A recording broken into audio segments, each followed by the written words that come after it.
চাওক এইটো হ'ল লোকেল তিয়ঁহ গছত এই মাত্ৰ দুটা এটা লাগন দিয়া আছে।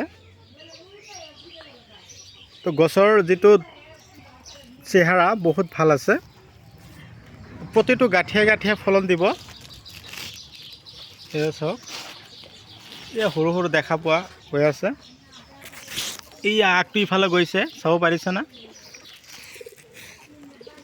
এয়া এনেকুৱা ধৰণৰ তিয়ঁহবিলাক যদি বেকা হয় তেনেহ'লে গছত আপোনালোকে এইটো ধৰিব পাৰিব মেগনেছিয়াম আৰু কেলছিয়ামৰ অভাৱ হৈছে। যদি বেকা ধৰণৰ তিয়ঁহ দেখা পায়, ফলন বৃদ্ধিৰ বাবে আপোনালোকে ৰজতা যিটো ভিটামিন আছে সেইটো দিব। ফুলৰ ভিতৰৰ পৰা ফলনবিলাক ধুনীয়াকৈ ওলাই আহিব। আৰু গছৰ যদি চেহেৰা অকণমান কমি গৈছে, চাই পাৱাৰ প্লাছ দিব।